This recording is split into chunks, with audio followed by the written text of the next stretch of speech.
What is going on, guys? My name is Pakazek, and today I'm going to show you how to make this cool sound, or cool riser actually, and it sounds like this. Playing in 3, 2, 1.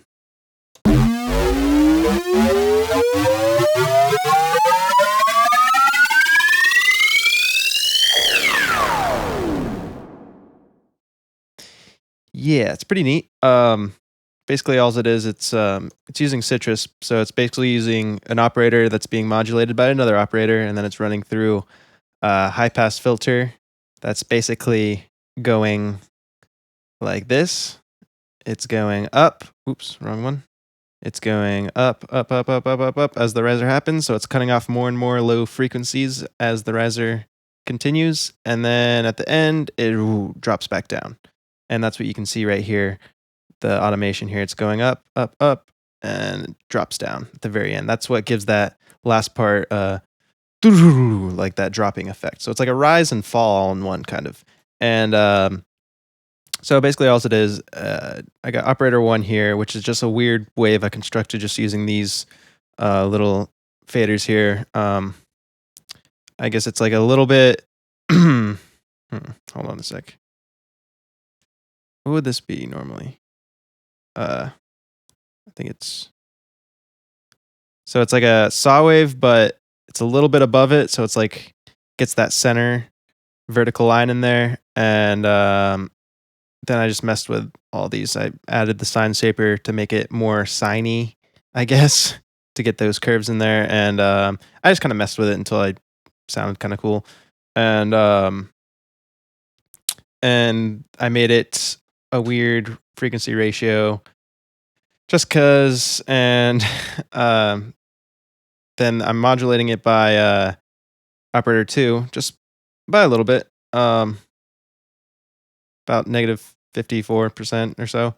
And it's I actually did this even thing, so I'm actually not quite sure yet what this does. I guess it takes the whatever wave shape it is and moves it to the very first half of the waveform, and then it keeps the second half of the waveform just straight, I guess. So as you can see what it does there. But it's a square wave basically, and then it just has that done to it. And this is another weird frequency ratio. I just wanted to give it more movement. If you mess with like random, if you're modulating a carrier by just different uneven, random pitches, that aren't really divisible by each other or multiples of each other, it just has some interesting results, and it gives it some cool movement. And I'm using 4 voices of unison, panned pretty far apart, and just kind of settings to taste with pitch 50. Didn't really mess with that. I don't think I messed with anything except for but a little bit of phase. And that's about it. So now what I wanted to do before when I was first constructing this, I was like, okay, it sounds pretty good, but I want to give it some extra movement. And this is where I got the idea of automating the modulation amount. And so like, as you can see, the input modulation, it's about what I told you about, negative 54%. So that's like a constant rate of how much it's modulating it. And so what I wanted to do was make it so I basically wanted to control how much this amount was affecting the carrier, which is operator 1.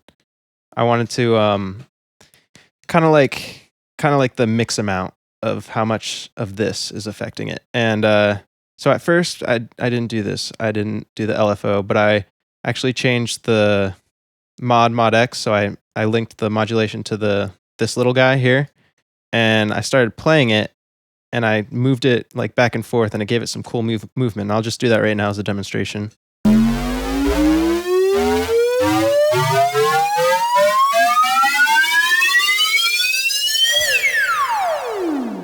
like that. And I was just like moving it around. I was like, okay, that's pretty cool. So how would I automate that? And I was just like, okay, I'll just create an automation clip with that and then just kind of do the curves manually, which you can, and that'd be fine. But it was just like too tedious work for me, and too tedious of a job for me. And I just was like, there has to be an easier way. So I thought, okay, it's kind of like an LFO movement, what I'm doing. And so I was like, okay, I'll link it to the LFO. So I put this back to where it was. And I was like, okay, I linked it to the LFO.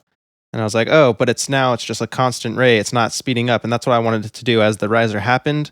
I wanted this movement to get faster and faster as it went on. I didn't want it to just keep like, woo, like if I disable this for you, this is what it would sound like.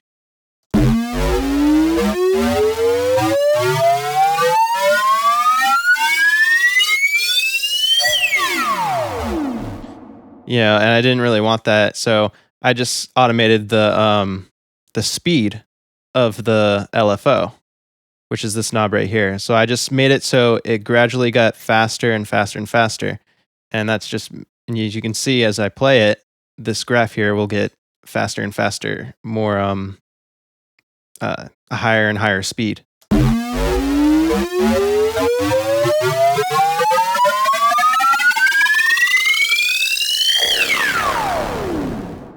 And yeah, so that's what's going on there. And then it's just obviously going through the filter, which I told you about earlier. It's just going through that. And then that's what gives it that falling sound. So I already talked about that. But yeah, no effects, just going through the filter and then out into some reverb, a little bit of wave shaping, a little bit of distortion, and standard simple curve there, and just a multi-band compressor just to get it all together, make it sound nice, and that's about it. Yeah, so I hope you guys enjoyed, and I hope you guys learned something. I just thought that was pretty interesting sound. Oh yeah, and the MIDI, by the way, all I did was I put a note and then I put a. Whoa. I did not mean to do that. Thank you for stopping. Okay. But I put a slide note to slide up 1, 2, 3, 4 octaves over 4 bars, and then on the next bar I put another slide note for the last to move down 1 octave. This slide note here, and that's what also gives it that fall feeling, which it's so. That's not actually what it sounds like, but yeah. So you heard it already before, but yeah, gives that fall along with the cutoff frequency of the high pass filter falling to give it more of the low end back in there. And also I'm mixing the reverb. I'm automating that. So there's no reverb going on when it's rising up. And then right when it starts to fall, I'm kicking in the reverb and then letting the reverb tail off a little bit till later on. So that's what brings you this final sound.